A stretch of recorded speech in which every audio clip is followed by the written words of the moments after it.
बिल्कुल नहीं भगवान, ये नहीं गुरुदेव। इसी कारण इन नक्षत्रों में को दूषित माना गया। अब समझ में आ रहा है मेरी बात, कहां से मैं आप लोग को समझाना चाहता हूं? जी भगवान। आपने एक बार और बताइए इसके बारे में। अब जैसे मूल और रेवती आता है किसके अंतर्गत? मकर राशि के अंतर्गत ना। मूल धनु के और मकर के अंतर्गत आता है, मीन के अंतर्गत आता है रेवती, आता है ना? जी भगवान, जी भगवान। लेकिन इन नक्षत्रों के जो स्वामी हैं, देवता अलग होते हैं, स्वामी अलग होते हैं, तो वो हैं केतु, मूल के केतु हैं, समझे? जी भगवान। तो इसी कारण कि इन नक्षत्रों में जन्म लेने पर दोष होता है। समझ में आया कुछ?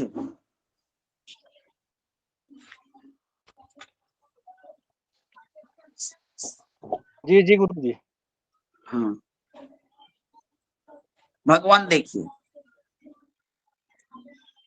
27 नक्षत्र हैं, 12 राशियों में इनको विभाजित किया गया है। जब राशियों के बारे में आप समझिएगा तो जैसे नवग्रहों में भी शुभ, अशुभ, क्रूर, सौम्य इत्यादि होते हैं, उसी प्रकार नक्षत्रों में भी क्रूर, शुभ, पापी इस सब प्रकार की संज्ञाएं दी जाती हैं। तो एक 6 नक्षत्र ऐसा नहीं है, आप इस बात को भी ध्यान रखिएगा कि ये 6 नक्षत्र सर्वदा अशुभ नहीं होते हैं, सब काम में अशुद्ध नहीं है, लेकिन जन्म काल में इन 6 नक्षत्रों में जन्म लेने वालों पर इनकी अशुभता का प्रभाव होता है, इसीलिए इन्हें गांडांत नक्षत्र कहते हैं। समझे अरुण जी? जी जी गुरु। ये सिर्फ जन्म काल के लिए वर्जित है। अब देखिए रेवती नक्षत्र में गृह प्रवेश होता है, विवाह होता है, सभी शुभ कार्य होते हैं रेवती में, होते हैं कि नहीं? हाँ जी गुरु जी, होते हैं। जी भगवान, जी भगवान। मूल नक्षत्र में भी भगवान हम सब कार्य करते हैं, बोलिए। हाँ जी गुरु जी। जी भगवान, जी भगवान। आश्लेषा नक्षत्र भी आपको कहीं ना कहीं किन्हीं न किन्हीं शुभ कार्य में है। विवाह का नक्षत्र है भगवान तो नहीं, आश्लेषा में विवाह नहीं होता है। विवाह के लिए एकादश नक्षत्र, वाराणसी के लोग एकादश मानते हैं, और पाराशर गृह सूत्र अनुसार त्रिशु उत्तरा दिशु त्रिशु तो 3 नक्षत्र होता है। धनिष्ठा भी उसमें ग्रह हो जाता है, मुख्य भी ग्रह हो जाता है, ये अलग प्रकरण है। मेरा कहने का तात्पर्य ये है कि ज्योतिष की बड़ी एक प्रकार से ऐसा है भगवान कि नकारात्मक 2 पहलू होते हैं ज्योतिष के, एक सकारात्मक, एक नकारात्मक। जो चीजें आपको बुरा दिख रही हैं वो आगे समय पाकर, परिस्थिति पाकर वो शुभता की प्राप्त कर लेती है। जो शुभ होते हैं वो अशुभ होते हैं। तो देखिए इन नक्षत्रों का जो विचार करना है गांडांत, वो सिर्फ जन्म काल में। समझ में आया ना? जी जी गुरु जी गुरु। अब ऐसा ना कि रेवती नक्षत्र बीते तो किसी को कह दीजिएगा कि भाई गांडांत नक्षत्र बीत रहा है, विवाह नहीं होगा। तब आपकी जी गुरुदेव। अब तो जजमान कहेगा कि पंडित जी को अभी लगता है कि जिनको यही नहीं पता है कि रेवती में विवाह होता है तो का विवाह का मंत्र पढ़ेंगे और विधा कराएंगे। चलिए दूसरे पंडित के पास चलते हैं। चलिए जी गुरु जी। हाँ। जी और दूसरा पंडित जी कहीं मध्य में करा दिए। मध्य में। तो जी गुरु जी। इस तरह से होता है। अब मूल मूल जो होता है भगवान, जो मूल के बारे में हमारे धर्म शास्त्रों में कहा गया है, इसकी विशेष कक्षा 3 दिन की चलेगी, जिसमें आपको हर सिद्धांत के माध्यम से बताया जाएगा कि मूल का प्रभाव कैसा होता है। अभी आज तो समझिए कि आपका जो समय ना नष्ट हो, इसलिए एक बैग हमको आना पड़ा। इनमें एक सबसे अशुभ काल होता है अभुक्त मूल। इसको जानिए ये क्या होता है। एक घड़ी में कितने मिनट होते हैं राम सुशील जी? 24। चलिए जी गुरुदेव 60 मिनट। एक घड़ी 24 में मिनट भगवान सॉरी, एक घटी में 24 मिनट। एक 60 घटी में 24 मिनट 60 मिनट का और तो एक भगवान 60 घटी 60 दंड मिनट। वो तो हमारा अहोरात्र होता है ना। जी जी तो भगवान एक घड़ी में 24 मिनट, एक जो बुरा समय होता है जातक के लिए, अत्यंत बुरा समय इन नक्षत्रों के अंतर्गत, वो होता है अभुक्त मूल, उसे कहते हैं। वो कैसे होता है कि ज्येष्ठा नक्षत्र के अंतिम की 4 घड़ी। अब ज्येष्ठा नक्षत्र का हुआ एक नक्षत्र के 4 चरण हुए ना। हाँ जी गुरु जी बिल्कुल। जो चीजें हाँ वो सभी लोग बोलिए तो हमें लगेगा कि समझ में आया। हाँ क्या जी गुरु जी। उपाध्याय जी होता है भगवान ना। जी जी जी भगवान। हाँ जी तो 4 घड़ी ज्येष्ठा, ज्येष्ठा के बाद कौन सा नक्षत्र आता है? मूल मूल मूला मूल मूल। मूल नक्षत्र। अब देखिए आप लोगों को पंचांग पढ़ाया गया है और इस तरह से अगर एक बच्चों की तरह कीजिएगा तो थोड़ी लगेगा कि आप लोग नहीं जानते हैं। फटाफट याद रखिए, आप एक ज्योतिषी बनने जा रहे हैं। आप यजमान के यहाँ जाइएगा और तब क्या कीजिएगा कि अगर ना आए तो सीधे यजमान के सामने अंगुली घुमाने लगिएगा, तब कहेगा कि गणना कर रहे हैं। जब आपको मान लीजिए जी गुरु जी। जी गुरु जी। जब आपको देखिए कुछ चीजें युक्ति से भी चलती है। मान लीजिए कि आपके पास कोई ना हो, मोबाइल ही हो और ऐसा कुछ आ जाए जो देखना हो, तब जब आप सर्च कीजिएगा तो उस समय थिंक लगाइए कम से कम कि गणना करते रहिए कि मैं गिन रहा हूँ, और मोबाइल पर अपना जो देखना है सो देखते रहिए, ताकि जजमान को लगे कि पंडित जी टेक्नोलॉजी वाले नहीं हैं। समझे? जी गुरु जी एक बार ऐसे ही हो गया मेरे साथ गुरु जी। मैं पूजा कराने गया था, कुछ जो है जजमान ने पूछा था तो मैं मोबाइल देखने लगा, तो वो कहने लगे पंडित जी ये सारी चीजें तो आपको उंगली पे रटी होनी चाहिए सारी, उन्होंने कह दिया। एक पंडित जी थे भगवान, समझे ना।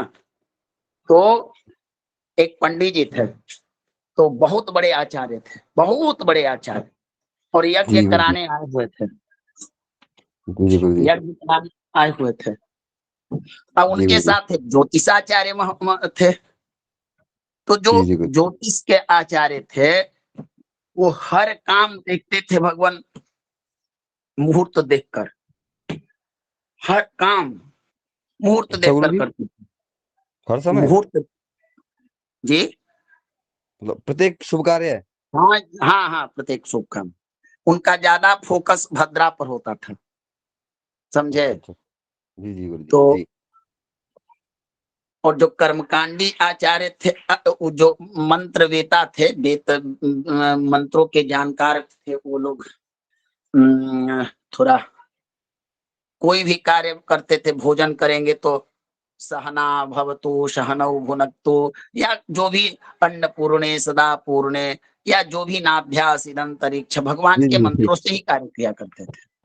जी जी जी एक बार ऐसा सिचुएशन आया भगवान कि ज्योतिषाचार्य जी कर्मकांड के जो आचार्य रहते थे उनके साथ रहते थे, और यही विधा भी है वेद की कि बिना शुभ काल को देखे, ज्योतिष का कार्य क्या है, ज्योतिष का कार्य मात्र इतना है, जिस प्रकार हम लोग बल्ब के द्वारा टॉर्च समझते हैं ना आप लोग, या ऐसा चीज जो सिर्फ हमें प्रकाशित करे, ज्योतिषम नेत्र मुच्यते, वो मात्र देख सकता है। ज्योतिष की विद्या बस इतना ही पर समाप्त हो जाती है, देख सकता है, देख सकता है, लेकिन उसका वो देख सकता है कि किसी व्यक्ति का मार्केस की दशा आने वाली है, इतना बता सकता है कि भाई देखिए जिस रास्ते से आप जा रहे हैं उस रास्ते में गड्ढा है। अब व्यक्ति को तय करना होता है कि क्या मैं ज्योतिष पर भरोसा करूं या ना करूं, हो सकता है मिथ्या, हो सकता है सत्य। तो ज्योतिष का काम है आपको, अब ज्योतिष ये नहीं करेगा, ज्योतिष में इतनी ताकत, ज्योतिष को इतना पावरफुल नहीं बनाया गया है कि उस गड्ढा को भर दे, समझे? जी गुरु जी समझे? बिल्कुल। जी जी गुरु जी। ज्योतिष आपके पूर्वार्जित प्रारब्ध को बता सकता है, आपको संतान नहीं होगा, आपको रोग हुआ कैसे हुआ, आपका आपकी परिस्थिति ऐसे कैसे, वगैरह वगैरह संसार के हर विषय को, लेकिन ज्योतिष इनको बदल नहीं सकता। इनके बदलने के लिए ईश्वर की आराधना, उपाय प्रकरण जो होता है, वेदों का मंत्रानुष्ठान, यज्ञादि विधि भी इनके प्रभाव को मात्र कम कर सकते हैं। जैसे समझिए कि एक व्यक्ति के शरीर में शुगर की बीमारी हो गई, अब वो विनय जी थोड़ा माइक बंद। अब डॉक्टर ने कहा कि ये ऐसा बीमारी है जो दवा खाते रहिए आपको कंट्रोल में होते रहेगा। तो उसी प्रकार शुगर की रोग की तरह हमारा प्रारब्ध होता है, जो प्रारब्ध ने दे दिया, आप पूजा पाठ शांति मंत्र कराते रहिए, वो क्या होगा, पूर्वार्जित कर्मों, दो प्रकार के कर्मों का फल प्राप्त होता है, शुभ और अशुभ। तो जो अशुभ कर्म का प्रभाव होता है वो आपको भोगना ही होता है। गरुड़ पुराण के मतानुसार पूर्व जन्म कृतम कर्मम व्याधि रूपेण बाध्यते, चाहे ऐसा भी श्लोक प्राप्त होता है कि कितना भी आप समय लग जाए लेकिन प्रारब्ध न क्षय होता है, और आपका किया कर्म का फल का नाश नहीं होता है, उसे भोगना पड़ता है। कि तो आप क्या कीजिएगा, अब कर्म का फल तो भोगना है, तो जो अच्छा कर्म फल कर आएगा वो सारे सांसारिक सुख मिलेंगे, मान प्रतिष्ठा धन संपत्ति सब मिलेंगे, और जो न करके आएगा उसके शरीर में अपंगता होगी, परिवार में मतभिन्नता होगी, विवाद होगा, कलह होगा, परेशानी होगी, निर्धनता होगी, इस प्रकार से अवश्यमेवं भोक्तव्यम कृतकर्मम शुभाशुभम। गरुड़ पुराण में भगवान विष्णु गरुड़ को बताते हैं, न क्षीयते, कभी भी क्षय नहीं होता है, जन्म शतैरपि, चाहे 100 वर्ष जन्म में, सहस्त्रैरपि, सहस्त्रों जन्मों का भी आप ले लीजिए, लेकिन कर्म का फल, तो कर्म फल दो तरह से भोगा जाता है। एक, भगवान साधु महात्मा संत योगी जन इस दुष्कर्म का प्रभाव हंसते हुए भगवत नाम संकीर्तन करते हुए रोते भोग लेते हैं।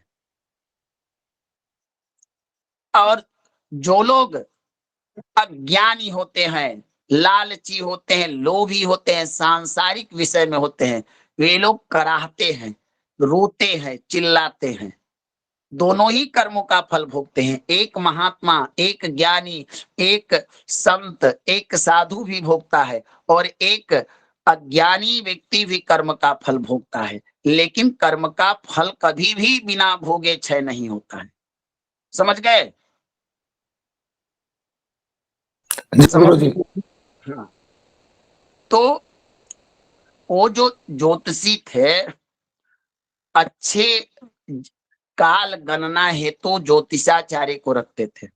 सिचुएशन ऐसा आया भगवान कि अनजाने में एक दिन क्या हुआ कि भद्रा व्यतीत हो रहा था और यजमान का यज्ञ पूरा करके यज्ञांत दक्षिणा का समय आया और भद्रा प्रारंभ हो रही थी और आचार्य जी को कहीं जाना था।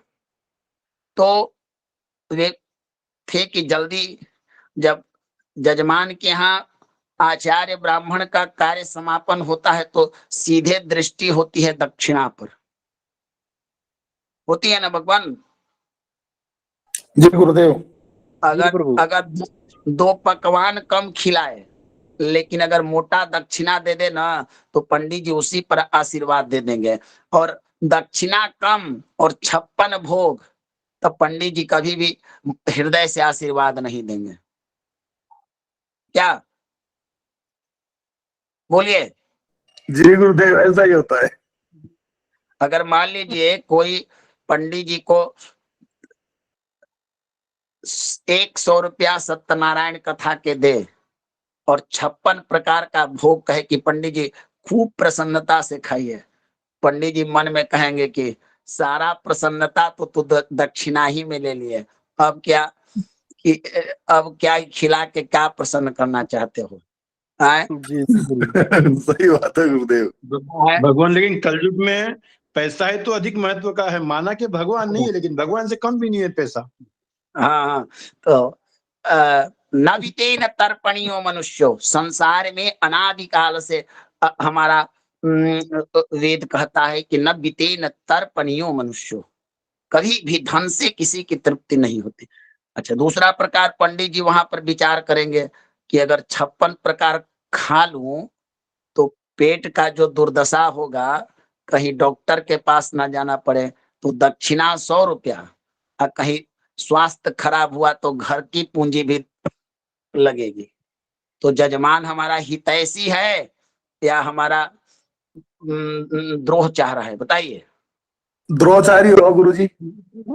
बताइए कि एक तो 100 रुपया दक्षिणा और ऊपर से बोल रहा है कि पंडित जी प्रेम से 56 प्रकार खाइए। अब बताइए, पंडित जी का जो उदर है एक सीमा तक ही ना हो सकता है। जी गुरुजी, जी गुरुजी। अब कहीं संतुलन बिगड़ा, रोज पंडित जी घर में 4 प्रकार खाते हैं और कहीं यहाँ 56 प्रकार यजमान के कहने पर खा लिए, तो निश्चित है कि हमारा भोजन की व्यवस्था गड़बड़ सरबर होगी तो स्वास्थ्य भी गड़बड़ होगा ना? बोलिए। जी गुरुजी, जी गुरुजी, जी गुरुजी। तो पंडित जी का दवा में सूद में चल जाएगा, पूंजी तो मिला नहीं। तो इस तरह की, हाँ, इस तरह की व्यवस्था। अब आचार्य जी क्या किए कि भगवान भद्रा में दक्षिणा ले रहे थे। अच्छा, दूसरा उनका में एक बहुत बड़ा दोष क्या था, किसी को भद्रा में कुछ करते देखते, कोई रास्ता चल रहा है तो उसको कहते कि तुम बैठ जाओ, तो लोग समाज में, परिवार में उन्हें थोड़ा मस्तिष्क से ढीला समझते थे कि ज्यादा पढ़कर ये थोड़ा इनमें ढीला हो गए हैं। अब किसी को कहते कि तुम गाय क्यों खिला रहे हो। एक पंडित जी को उन्होंने जजमान के सामने ही उनका एथी कर दिया था। वो समझिए कि एक तरह से उन्हें अपमानित किए थे कि तुम भद्रा में सत्यनारायण की कथा कहवा रहे हो, यजमान का नाश हो जाएगा। अब यजमान बेचारा कहा कि नहीं नहीं नहीं पंडित जी, भद्रा जब खत्म होगा तो मैं सत्यनारायण की कथा कहलाऊंगा।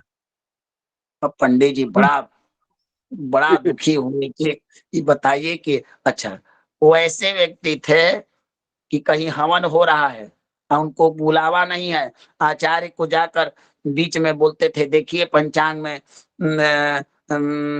भद्रा बीत रही, आप हवन करा रहे हैं, पूरा समाज के नाश हो जाएगा। अब भगवान, ऐसा कोई व्यक्ति अगर प्रसिद्ध ब्राह्मण बोले तो जरूर 2-4 आदमी विश्वास करेंगे, समझे? जी जी जी इस तरह से वो अपनी ख्याति बनाए। आज सबको मौका मिला, जो ही उन्हें दक्षिणा लिया तो एक ब्राह्मण ने कहा कि रुकिए यजमान को, ये क्या कर रहे हैं कि भद्रा में इनको दक्षिणा दे रहे हैं, आपका सर्वनाश हो जाएगा। अब पंडित जी बोले अब पंडित जी बोले कि अरे राम, ये क्या तुमने कर दिया? तो बोले कि देखिए आप ही ने सिखाया था कि ये भद्रा में कुछ भी नहीं लेना चाहिए, जब दक्षिणा ले लीजिएगा तो दक्षिणा से यज्ञ समापन हो जाता है। दक्षिणा ही यज्ञ की जो भी भूल चूक होता है, जो भी हम यज्ञ में त्रुटि, मंत्र की, वस्तु की, काल की, जो भी, वो दक्षिणा से ही संपन्न होता है, ठीक ना? तो जी जी भद्रा में यज्ञ की पूर्णाहुति कैसे होगी? यजमान बोला कि पंडित जी ठीक है। तो उस दिन से पंडित जी ने संकल्प लिया कि अब समय अनुसार परिस्थिति देखकर लोगों को इस बात की जानकारी दूंगा। तो वही कहना है भगवान की, जो कभी कभी अपनी युक्ति का भी प्रयोग करना पड़ता है, नहीं तो सिर्फ, अब मान लीजिए कोई आपसे पूछ दे मूल के बारे में, न जानकारी हो, तब अब कोई ना कोई तो उक्ति, चाहे कहिएगा कि पंचांग मेरे पास नहीं है वगैरह वगैरह। तो उसी तरह से जब गणना करने की बारी आए तो ऐसा विधान मिलता है कि ज्योतिषी को गणना हाथ पर करनी चाहिए। आजकल लोग कर लेते हैं कंप्यूटर वगैरह पर। आज देखिए, आप कंप्यूटर की बनाई गई कुंडली को और हस्तलिखित कुंडली बनाकर देखिए, बहुत सारा डिफरेंट प्राप्त होता है ना? जी जी गुरुजी। हाँ, तो इस प्रकार युक्ति। तो चलिए, थोड़ा सा आप लोग को मैंने इधर उधर कर दिया, चलिए मूल पर बात करते हैं। तो भगवान ज्येष्ठा नक्षत्र की अंत की 4 घड़ी और मूल की प्रथम 4 घड़ी, टोटल 8 घड़ी। तो 8 को 24 से अगर गुना करेंगे तो कितना घंटा बनेगा? 8 घड़ी का मतलब कितना घंटा? एक घड़ी में 24 मिनट, तो 8 घड़ी में बताइए, बताइए कृष्णा जी, राम सुशील जी, एक घड़ी में 192 192 मिनट को अगर हम मिनट 192 मिनट को अगर घंटा में बनाए तो कितना आएगा? 2 3 घंटा घंटा 12 मिनट गुरुदेव। 3 घंटा 12 मिनट 12 मिनट, हाँ जी, 3 घंटा 12 मिनट। तो जब भी आप पंचांग देखिए, तो इस बात पर गंभीरता से विचार कीजिए कि ये जो अभुक्त मूल जो है, मूल की प्रथम की 4 घड़ी और 8 घड़ी, जो 3 घंटा लगभग आता है हमारा दिन, और एक अहोरात्र में कितने पहर होते हैं?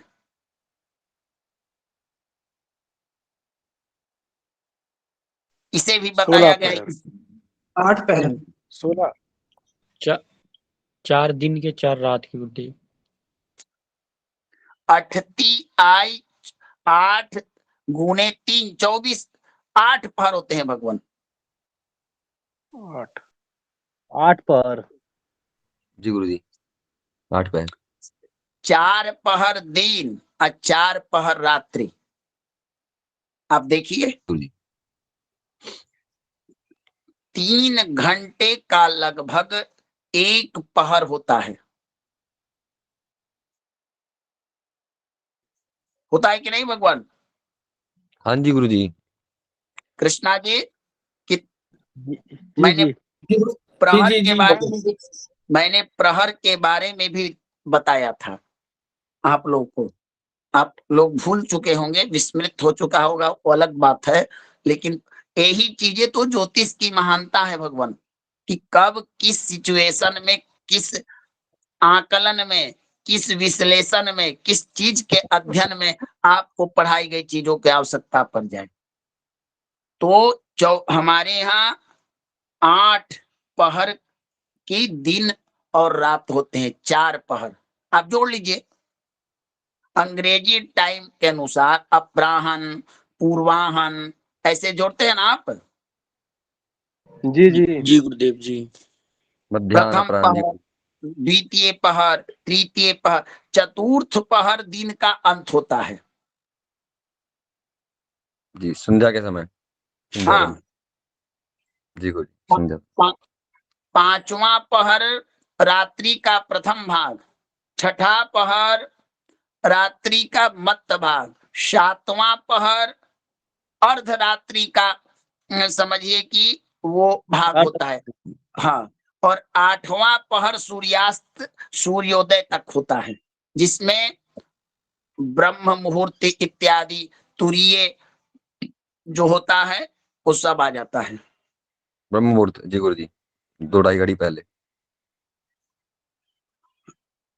आप लोग 8 पहर होते हैं, इसको एकदम याद रखने की आवश्यकता है। भगवान मानस इत्यादि में चौपाई भी प्राप्त होती है, आप लोगों ने ध्यान नहीं दिया होगा।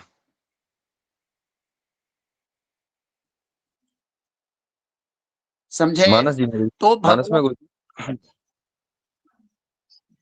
हाँ, रामचरितमानस में। इस तो भगवान इन 8 पहर में देखिए, दिन के 4, जिसे अंग्रेजी में आप समझिए पूर्वाहन, पूर्वाहन जानते हैं ना? जी गुरुजी। मध्याहन, अपराहन, सायाहन, 4 काल हुए ना? 4 हो गए गुरुजी, 4। जी जी रात्रि के 4 पहर, प्रदोष, निशीथ, त्रियामा और उषा। उषा काल को ही 8वां पहर या ब्रह्म मुहूर्त कहते हैं। समझे? और जी गुरुजी, विस्तार से बता देता हूं ताकि आप लोग, हाँ बोलिए दिनेश जी। जी गुरुजी, एक तो आपने संध्या काल बताया, प्रदोष काल, प्रदोष काल जी, और दूसरा आपने बताया प्रदोष के बाद निशीथ, निशीथ काल। भगवान भगवान भगवान इतना इतना भले ही नाम याद न रहे, लेकिन कुछ ऐसे स्थूल चीजों को याद। आप जो आप यहाँ एक अहोरात्र कितने दिन का होता है, कितने घटी का? 60 घड़ी का हो गया गुरुजी, 60 घड़ी का अहोरात्र। अंग्रेजी मतानुसार 24 घंटे का, दिन रात। जी जी जी, 24 घंटे। स्थूल रूप में आप 12 घंटे को दिन मानिएगा ना? जी गुरुजी, बिल्कुल बिल्कुल, 12 घंटे का हाँ, दिन। तो रामकृष्ण जी, कृष्णा जी, अरुण जी बोलिए, जी जी होगा ना? 24 का आधा जी भाग जी दिन होगा ना? जी जी जी 12 गुरुदेव। हाँ, तो आप 4 को 12 में 4 से डिवाइड कीजिएगा तो एक कितना का आएगा भाग? 3 घंटे गुरुजी, 3 गुरुदेव। 12। जी 3 जी घंटे का आएगा। समझ गए जी, ना? हाँ जी, हाँ जी गुरुजी, समझ गए, अच्छे से समझ गए। बस ठीक गुरुजी, ठीक ठीक ठीक है गुरुजी। समझ में आ गया ना? क्लियर? जी गुरु जी, जैसे चतुर्प्रहर की पूजा करवाते हैं ना शिवरात्रि की। हाँ, वो चतुर्थ पहर का, चतुर्थ पहर में नहीं भगवान, वो अगर आप देखिएगा तो 5वां पहर प्रारंभ होता है। देखिए गणना करके आप, लगभग नहीं 5 से 8 है। हाँ। 4 प्रहर की पूजा करवाते हैं ना गुरुजी रात्रि में। हाँ, प्रदोष काल इसे बोलते हैं हम लोग, प्रदोष। जी भगवान। अब एक ये आता जो है 8 प्रहर है ना, आवाज नहीं आ रही है सर। बोलिए बोलिए उपाध्याय जी, बोलिए।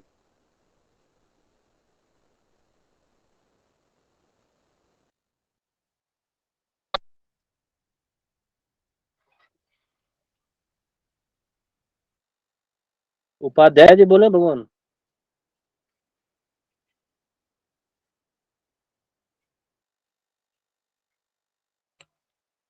लग रहा है गुरु जी नेटवर्क, उनके क्या नेटवर्क की समस्या है, आवाज नहीं आ रही है। हाँ जी प्रभु जी, आ रही है गुरु आवाज। जी जी गुरु जी जी आ क्या रही है। नहीं, जो गुरु जी द्वारा जो बताया गया था 8 प्रहर के बारे में, कि जो पहला होता है वो पूर्वाहन बोलते हैं, फिर मध्याह्न आता है, फिर अपराह्न, फिर सायंकाल। ये दिन के 4 प्रहर, और रात्रि के जो 4 प्रहर थे, प्रदोष, निशीथ और त्रियमा, और जो सुबह में आता है उषा। तो दिन के ये 4 और रात्रि के 4, जी जी ये भगवान। 8 प्रहर के बारे में बताए गए थे, और इसके ऊपर अभ्यास भी कराए थे गुरुदेव जी ने। रात्रि का चौथा प्रहर उषा काल नहीं, प्रहर का नाम कुछ और बताया त्रियमा के बाद। उषा हेलो, जो कि उषा उषा काल आ जाता है सुबह के समय, क्योंकि आपका तो शुरू होता है ना प्रदोष काल से। जी भगवान। निशीथ के बाद उपाध्याय कौन सा है?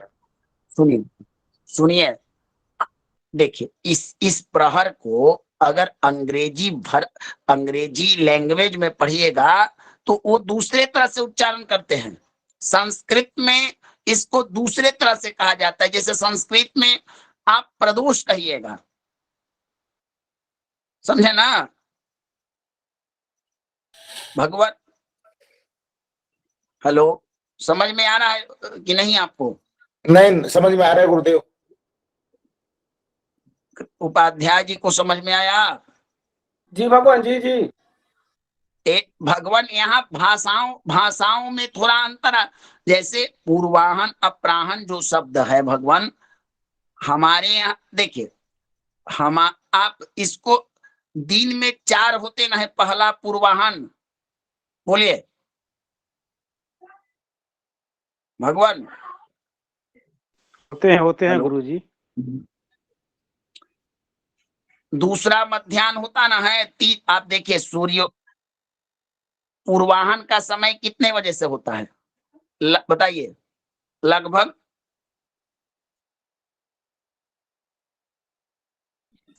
6 से 9।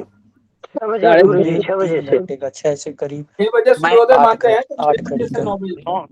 इस समय 6:30 मैं बजे। बताता हूँ, पूर्वांग का 9 से 12 होगा। मैं बताता हूँ जी। मैं बताता हूँ। आप लोग इसको खोजिएगा और तब हमसे फिर कीजिएगा। चलिए देखिए, सूर्योदय से 7 बजे से ऐसी मान्यता है। पहला प्रहर लमसम, कभी कभी सूर्योदय के अनुसार अगर निकालिएगा तो 3 घंटे जोड़िएगा तो 9 बजे तक चलेगा पहला प्रहर, पूर्वाहन जिसे कहते हैं, है ना? जी गुरु जी जी। 9 से 12 मध्याह्न आता है। क्या आता है कि नहीं जी मध्याह्न? गुरु जी। जी जी। और 12 से 3 आ जाता है आपका अपराह्न, होता है जी ना? गुरु जी। और चौथा पहर में सूर्यास्त प्रदोष काल प्राप्त होता है। समझे? तो कुछ लोग का मानना है कि क्रमशः प्रदोष काल जो हो जाता है वो 5वां पहर निशीथ होता है, मध्य रात्रि, जिसमें भगवान कृष्ण का जन्म हुआ था। निशीथे तम उद्भुते बोलते ना है, निशीथ काल। बोलिए। निश्चित काल गुरुजी। अरे अर्धरात्रि को निशीथ काल कहते हैं। जी जी गुरुदेव जी। इसमें क्या माने कोई समझता, इतना बड़ा तो एक कोई प्रकरण नहीं है कि जिसमें ना समझने वाली बात हो। क्या जी इसमें बहुत सिंपल बताया गुरुजी ने। पूर्वाह्न गुरुदेव 6 समझ से 9 गए। और मध्याह्न 9 से 12, अपराह्न 12 से 3, सूर्यास्त 3 से 6। उसके बाद प्रदोष फिर शाम को 6 बजे से 9 बजे, निषिद्ध जो है 9 से 12, और तिर्म्या जो है वो 12 से 3, और उषा काल फिर 3 से सुबह 6 बजे का लगभग।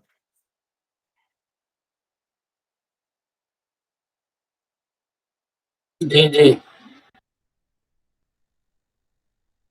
तो एक पहर जो अपना होता है, एक क्लियर हो गया ना प्रहर? हेलो, जी गुरुदेव क्लियर। हो गया गुरुजी, हो गया। आगे चलिए। तो आपको ये देखना है कि एक पहर का ये जो अभुक्त मूल नामक बुरा समय होता है, ये बड़ा भयानक होता है, ये बहुत ही घातक होता है। लेकिन विधाता ने संसार में जो भी रचना किया है उसके दो पहलू कर दिए, एक अच्छा एक बुरा।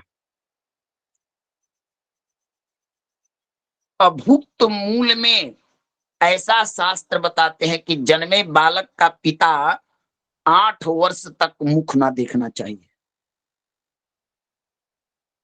इतना भयानक काल होता है ये ज्येष्ठा का, ज्येष्ठा नक्षत्र का। मैंने बताया था कि ज्येष्ठा के 4 और मूल की 4 मिलाकर 8 घड़ी, यानी लगभग 3 घंटे, एक पहर, एक प्रहर। कुछ ज्यादा आता होगा, कुछ ज्यादा आता होगा 8 घड़ी में। राम सुशील जी, कुछ ज्यादा आता है ना? 12 मिनट फालतू आ। जी जी गुरुदेव। तो ये भगवान, अब क्या होता है हमारे यहाँ कि कोई भी नक्षत्र में जन्म ले तो लोग कहते हैं कि पिता को नहीं देखना चाहिए, होता है ना? हाँ जी गुरुजी, कहते हैं मूलों में जन्म हुआ तो माँ बाप ना देखें बच्चे को। लेकिन अच्छा, अब कोई व्यक्ति अभुक्त मूल में भी जन्म ले लेता है तो लोग क्या करते हैं कि नक्षत्र शांति करा देते हैं, जबकि इसका विधान अलग है भगवान। इसका विधान गो मुख प्रसव शांति बोला जाता है। ऐसे जातक की शुभता के लिए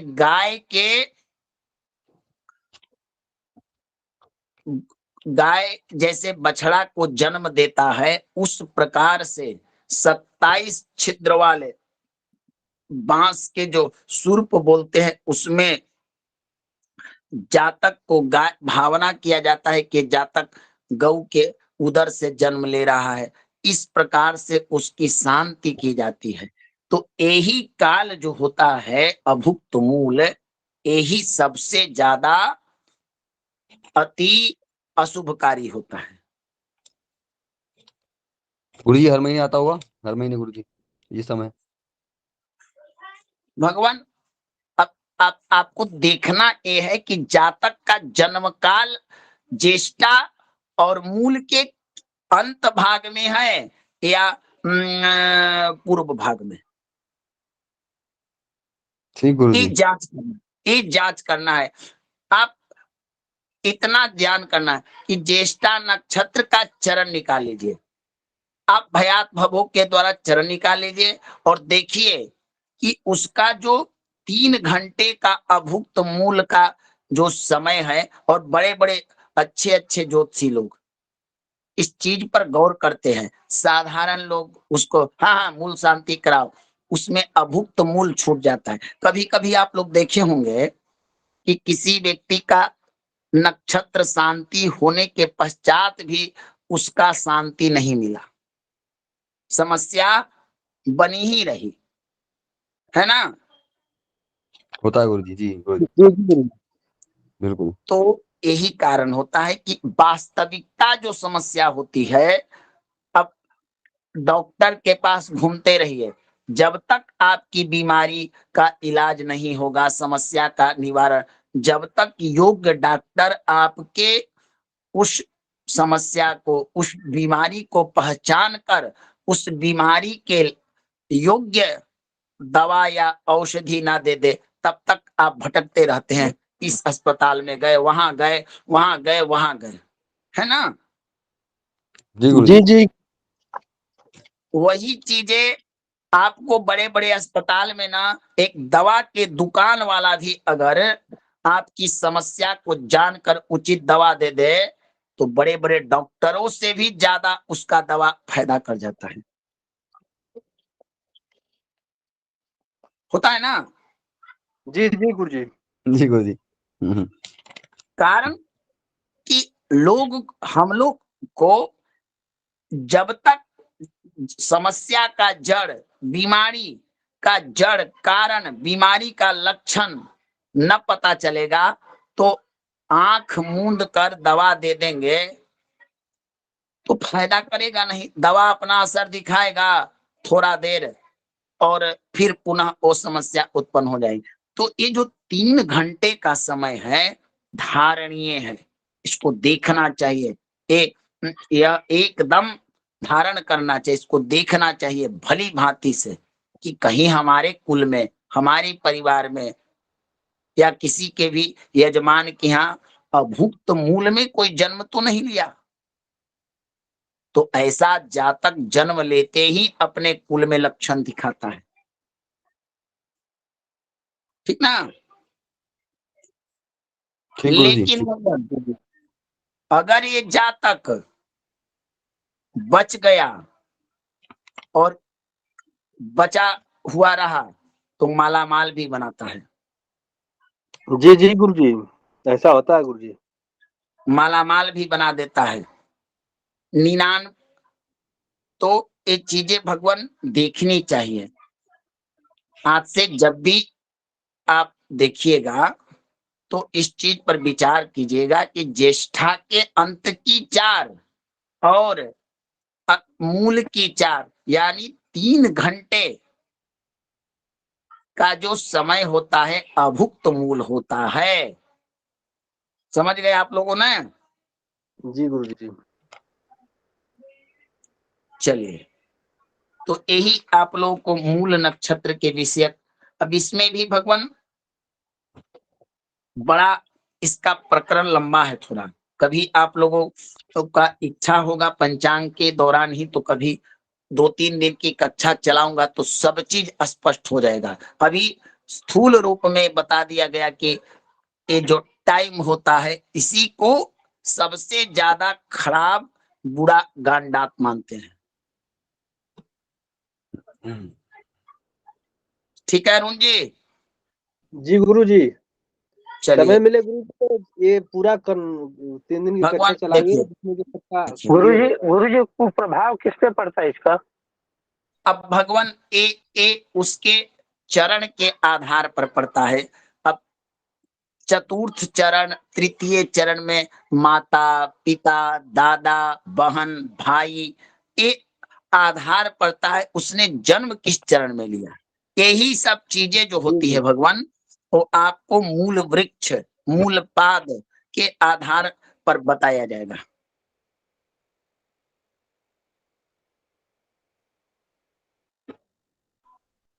राजकुमार जी?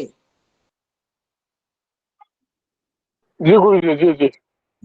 तो एक दिन आप ये चीजें, जो चीजें आपको, उन चीजों को जानना चाहिए और अवश्य जानने का प्रयास कीजिए। आप लोग इच्छा जाहिर कीजिए कि हमको ये चीजें पढ़नी है, तो ये 3 दिन, लगभग 2-3 दिन का एक प्रकरण हो जाएगा आपका मूल नक्षत्र का। जी गुरु गुरुदेव, मांगलिक का गुरु जी, विचार जी भी गुरु इसी जी। से ही होता है ना? नहीं नहीं भगवान, मांगलिक देखिए, मांगलिक आजकल समाज में मंगल के प्रति एक भयावह स्थिति बना दी गई है। कोई एक सिद्धांत रट लिया गया है, 1, 4, 7, 8-12 में मंगल बैठे तो लड़की को मांगली कह दीजिए, लड़का को। आप लोगों को ये देखना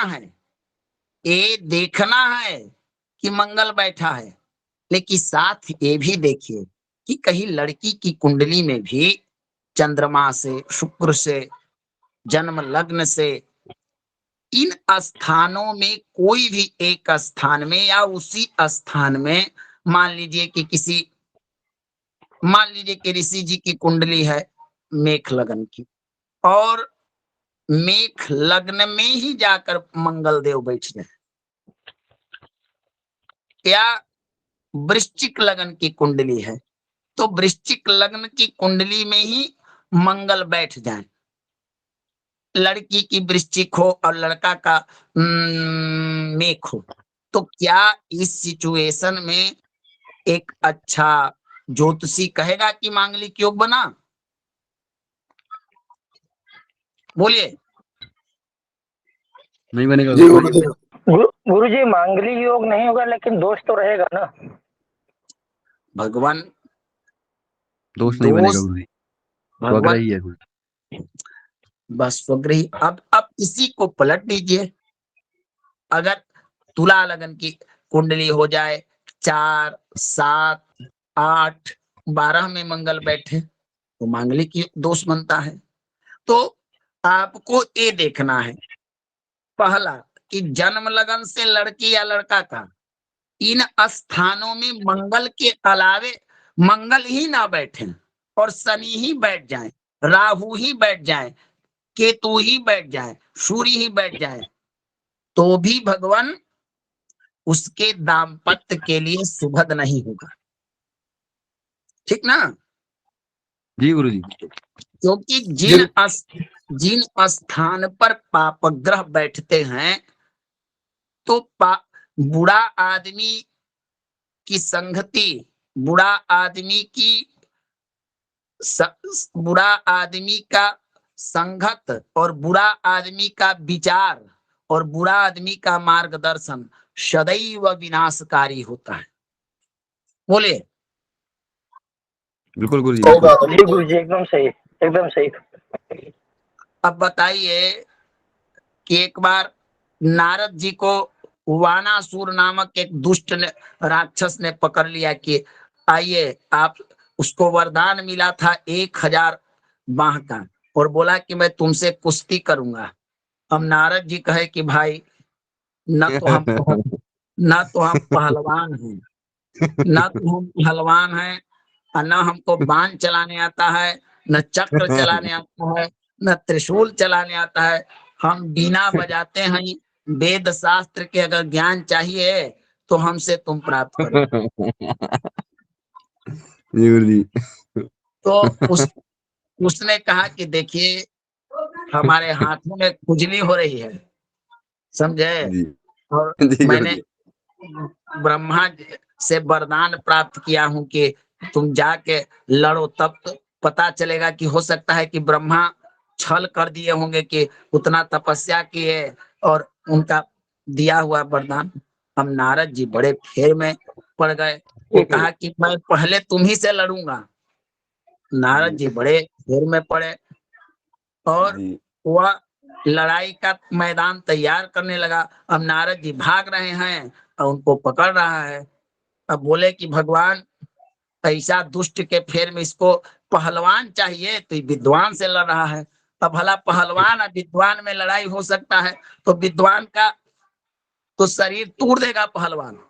बोलिए। तोड़ देगा। जी गुरुदेव। पटक देगा गुरुजी, पटक देगा। अब नारद जी देखे कि कहीं कोई ऐसा मिल हो नहीं रहा है कि अब तो विद्वान एक ही काम कर सकता है कि बल में ज्यादा है तो उसके पास विद्या का ज्ञान है, बुद्धि का ज्ञान है, तो बुद्धि बल से लड़ सकता है।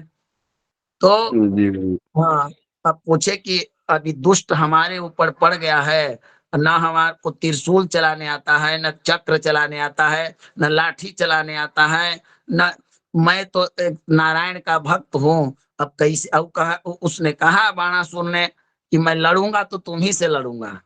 हाँ, तब नारद जी कहे कि देखिए भाई, मैं मैं भगवान का भजन करने वाला भक्त हूं, तो उसने एक शर्त रखा कि तब तो एक काम करो, जब तुम कम तो कि नारद जी बोले कि देखिए आप बहुत बड़े वीर हैं और मैं चूहा हूं, मैं लड़ने को तैयार ना हूं, आप मुझको एक हाथ से मारिएगा तो मैं पताल में चल जाऊंगा, आपके पास तो 1000 हाथ हैं, समझे।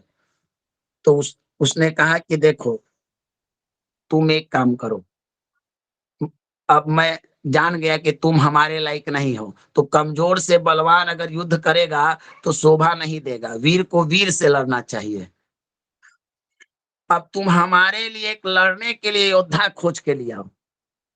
अब नारद जी और फेर में पड़े, अब नारद जी और फेर में पड़े कि भाई हम तो कैसू प्राण बचा के भाग रहे हैं, अब हम बलि देने के लिए किसको लिया है। अब जी गुरु कोई जी।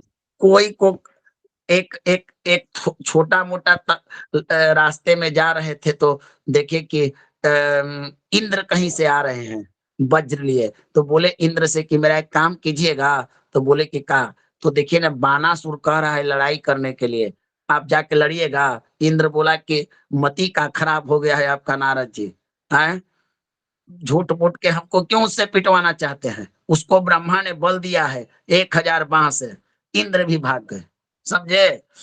तब नारद जी गए, फिर आगे बढ़े तो देखे कि कोई नहीं है, मरुतगण मिले, वो बोले कि नहीं नहीं कोई तैयार नहीं हुआ लड़ने के लिए। अंत में नारद जी गए शिव जी के पास। अब शिव जी बोले कि ये क्या बता रहे हैं, भक्ते भगवान के युद्ध कराने लगे आप, आपसे न बना तो जाइए आप लड़िएगा। बोले कि प्रभु हम तो भाग के आ रहे हैं लड़ाई से, अब हम ही को डिपार्टमेंट दे दिया है कि तुम लड़ो हमसे, नहीं तो हमारे लिए लड़ने वाले खोज के लिए। अब नारद जी, अब शंकर जी तब सोचे कि ब्रह्मा जी तो लड़ेंगे नहीं, अब भला कोई बेटा अपने न लड़कर अब बाप को कहे कि जाओ तुम लड़ो तो ये शोभा देगा, बताइए। तो ब्रह्मा जी भी तब इनको मन में आया कि क्या करूं, तब अंत में इन्होंने भगवान विष्णु को कहा, तू कहे कि मैं लड़ूंगा आपके खातिर। तो वही प्रकार भगवान विष्णु और बानासुर में युद्ध हुआ, और नारद जी अपना प्राण बचा के निकल गए। तो यही सब बातें हैं भगवान की, मनुष्य को हमेशा हर तरह की जीवन में परिस्थिति आती रहती है, अपने बल बुद्धि का प्रयोग हमेशा करना चाहिए। तो उसी प्रकार बताया गया कि एक दुष्ट व्यक्ति कभी भी आपका भला नहीं कर सकता, उसका सदैव नेचर होता है। दुष्ट व्यक्ति जहां बैठता है, जहां देखता है, जहां पर उसका संपर्क होता है, वो सब स्थान दूषित हो जाता है, होता है ना। जी गुरु जी। बोलिए हाँ या ना। हाँ जी गुरु जी, हाँ जी। बुरा बुरा व्यक्ति कभी भी अच्छा न सोचता है। उसी प्रकार भगवान ज्योतिष में क्या होता है कि ये चीज नहीं है कि बुरा व्यक्ति हमेशा, ज्योतिष में बुरा भी कभी अच्छा होता है और अच्छा भी कभी बुरा होता है। तो यहाँ ये चीज नहीं, सकारात्मक नकारात्मक के रूप में स्थितियां बदलती रहती है। अब मंगल के जगह पर राहु बैठ जाए तो दाम्पत्य में नुकसान करेगा, भले ही विवाह जल्दी करवा देवे लेकिन नुकसान करेगा, भले ही धन दौलत दे दे लेकिन नुकसान करेगा। तब ये ना देखिए सिर्फ कि 1 4 7 8 12 में मंगल बैठ गए तात्कालिक का कह दीजिए कि नहीं मंगला है, उसके कई फंक्शन हैं, कई सारे सिद्धांत हैं। ना हो जब सब सिद्धांत से ना मिले तो कुंभ विवाह किया जाता है, अश्वत्थ विवाह किया जाता है, मांगलिक दोष का परिहार हो जाता है। ऐसा भी प्राप्त होता है कि 29 वर्ष के बाद मंगल की मात्र शांति कराकर भी विवाह कर लेना चाहिए, समझे राजकुमार जी। जी गुरु जी, जी जी। चलिए तो समय आप लोग का हो गया, ठीक है भगवान। जी गुरु जी, बिल्कुल जी धन्यवाद। गुरु जी, बहुत अच्छी जानकारी आज मिली गुरु जी। बहुत बहुत धन्यवाद गुरु जी।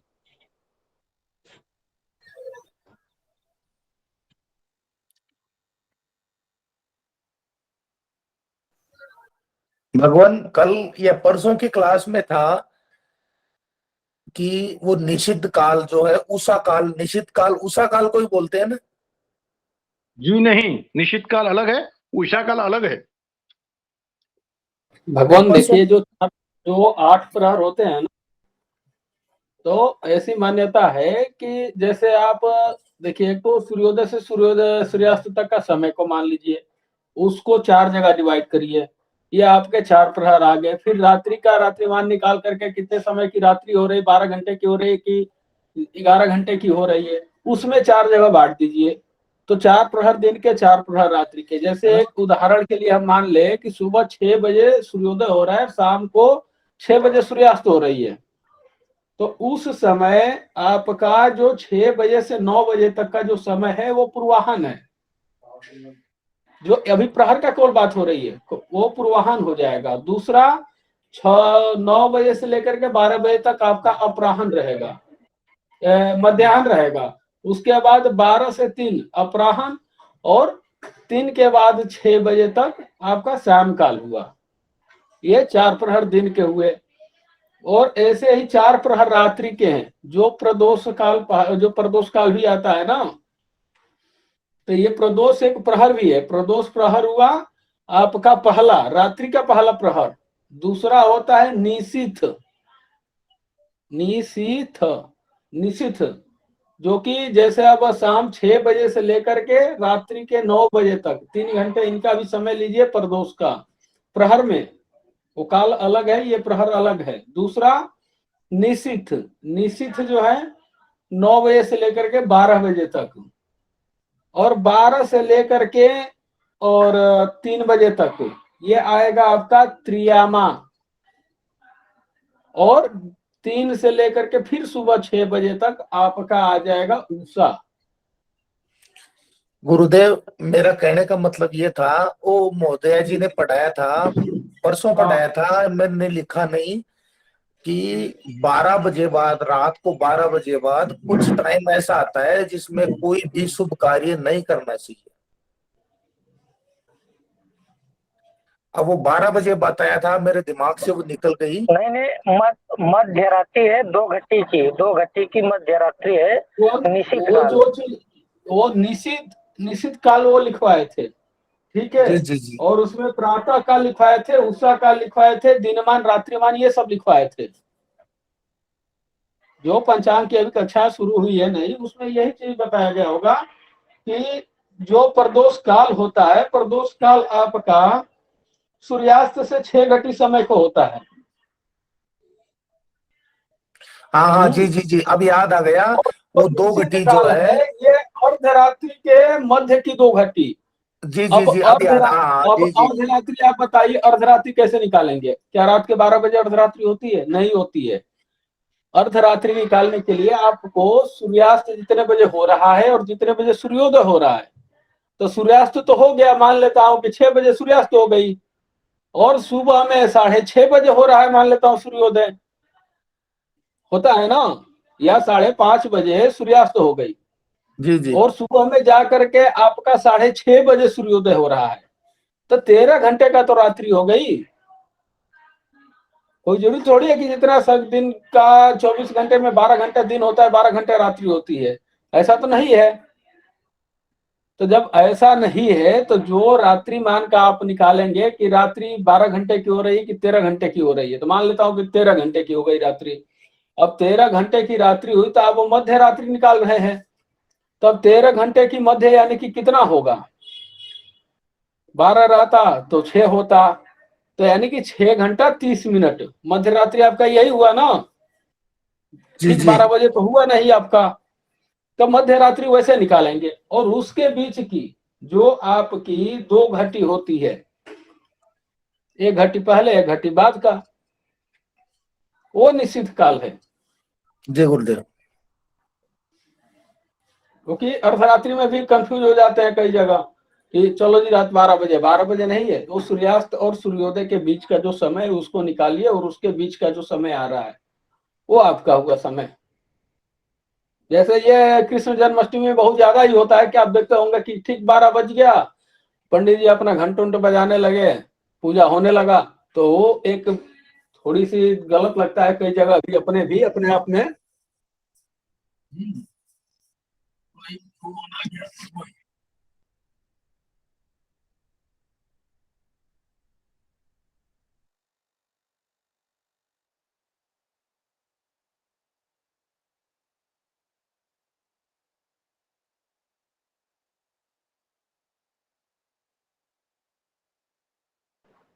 कृष्णा प्रभु विराम दिया जाए कक्षा को।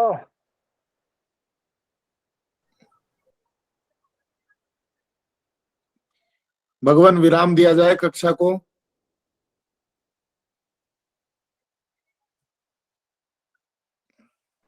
कृष्णा प्रभु आप पहुंच रही है अब तक?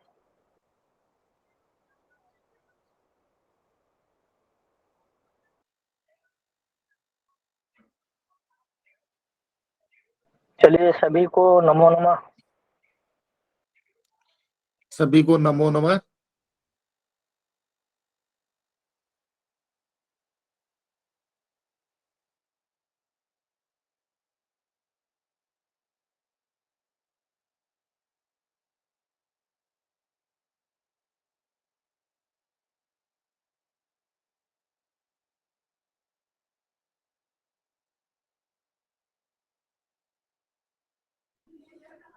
जी नमो नमः सभी को। सभी लोग लेफ्ट हो गए जी।